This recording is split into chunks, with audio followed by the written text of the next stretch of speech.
السلام علیکم. ما وی چې یوه سلسله داسې شروع کړو، سر داسې عام ټکي مثال په طور سرمایه دارانه نظام، کیپیټالیزم، سوشلیزم، کمیونیزم، ماویزم، بټویزم، دا ایزم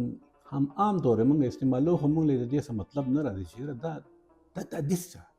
بعضې وخت کې ډېرې ښې معنې په موږ ډېره ښه لګي، بعضې وخت کې موږ باندې ډېرې بدې لګي. په دې سلسله کې به موږ نمبر په نمبر کوشش کوو چې دغه الفاظ څنګه جوړ شوي، دا الفاظو بنیاد څه دی او د دې کار څه دی او د دې د انساني ژوند سره تعلق څه دی. اول موږ ځو د انساني تاریخ ته، که 14مه، 14مه، 15مه، 15مه، 14مه صدۍ موږ ګورو نو دا د غلامانو او د امپیریالیزم یو داسې دور دی چې په هغې کې باقاعده څه قانون نشته. یو ملک رالګي په بل ملک باندې حمله کوي، د هغه په ټولو څیزونو باندې قبضې کوي، د هغې خلک غلامان کوي. او بیا د هغې نه وروسته یو داسې وخت راځي چې انسان د دې وار اکانومي نه یا د جنګ د دې معیشت نه تنګېږي او دا کډې ځي، لکه څنګه چې زموږ د افغانیانو چې دي، موږ هر ځای کې موجود یو، دا هم د هغې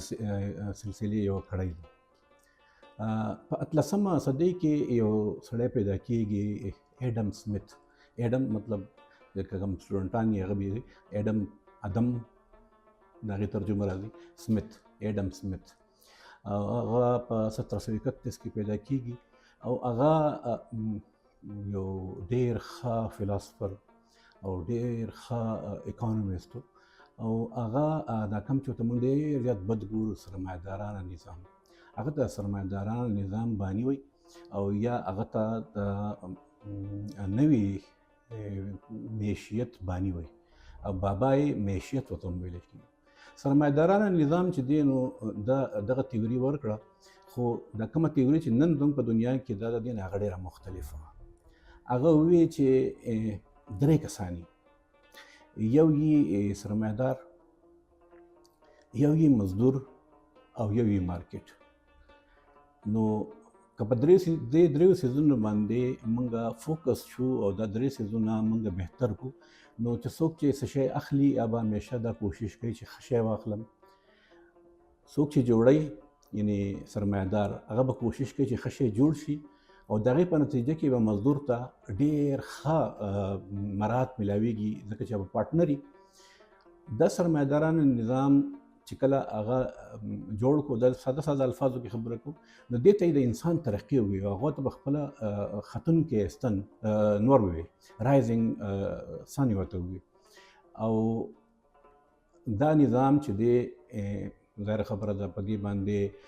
د ټول نه غټ اعتراض د هغه امپیریالیزم، یعنې په 1700 کې موږ ته پته ده چې برطانیه چې ده نو هغه د دنیا ټول نه غټ دغه و او برطانیه چې دی ریزسټ کړه. او په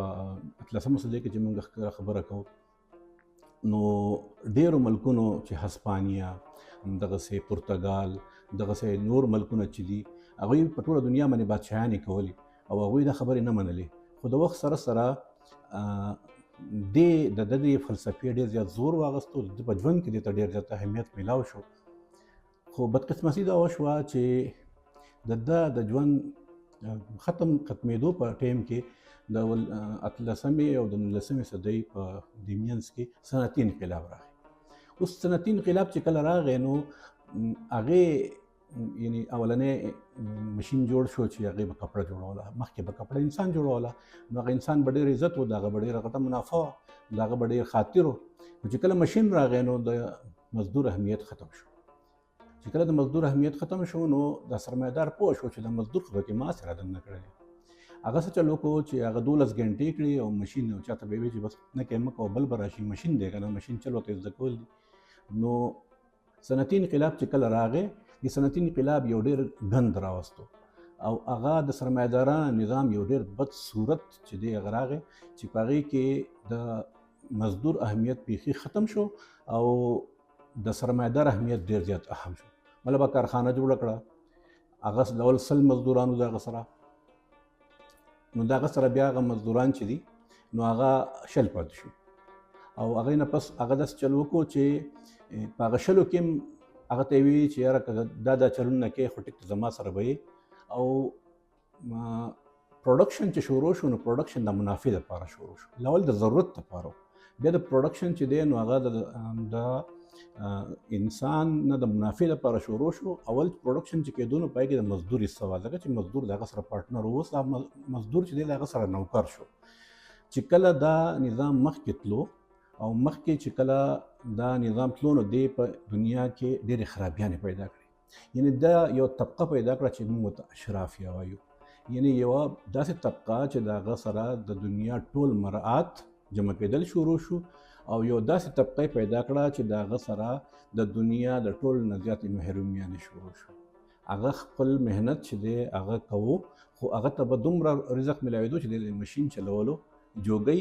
نه کې د دې سړي سره په مقابله کې راشي په دنیا کې دوه طبقې جوړې شوې یو ته یې بالا دست طبقه جوړې او یو ته یې زیر دست طبقه یو ته حکمران او یو ته لاندې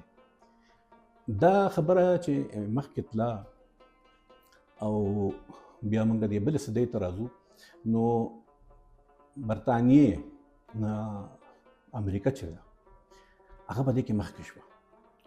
تاسو ته پته ده چې امریکا په خپله برطانیې یوه کالوني وه خو په کیپیټلیزم کې برطانیې ته یې وویل چې مهرباني وکړه اوس ته د حالات چې دي نو دا ډېر زیات خراب روان دي داسې ګورئ چې موږ په بر صغیر کې برطانیې چې کله سرمایه‌دارانه نظام باندې خپل سر خلاصوي نو په 1906 کې اولنۍ سرمایه‌داره پارټي جوړی پاکستان مسلم لیگ چې ورته وایي او په هغې کې اغا خان چې هغه د ایران نه راغلی خاندان دی ډېر غټ سرمایه‌دار جاګیردار سړی دی هغه مشر کوي سر ظفرالله خان او دا خلک دغه کوي ځکه چې د هغې په مقابله کې کانګرس دی او چې کانګرس چې کومه نیریټیو لري نو هغه نیریټیو چې ده نو هغه د اشتراکیت ته یعنی د کیپیټلیزم ضد دی بل طرف ته په ټوله دنیا کې یعنی ایسٹ انډیا کمپنی او ویسٹ انډیا کمپنی په ټوله دنیا کې د سرمایه‌دارانه نظام د بچاو دپاره کوششونه شروع کوي هغه بیانیې شروع کوي هغه پارټیانو له جنم ورکوي کوم چې مستقبل کې د دوی د دې نظام دپاره په کار راځي نو سرمایه‌داران نظام موږ وپېژندلو چې دا چې اول راغلی و دا د انسان د فلاح دپاره راغلی و او ایډم سمیت په ډېر ښه نیت باندې دا راوستی و او هغه ډېر یو قابل سړی و خو دی چې کله خپل شکل د صنعتي انقلاب نه پس بدل کو نو صرف او صرف استحصال پاتې شو ګټه پاتې شوه د انسان بیلات پکې راغی د یو څو کسانو برتري چې ده نو هغه راله او ټول غټ نقصان چې دی نو هغه راغی بیا په دې پسې یو بله نظام دی چې هغه موږ کمیونیزم وایو په هغې به خبره کوو انشاءالله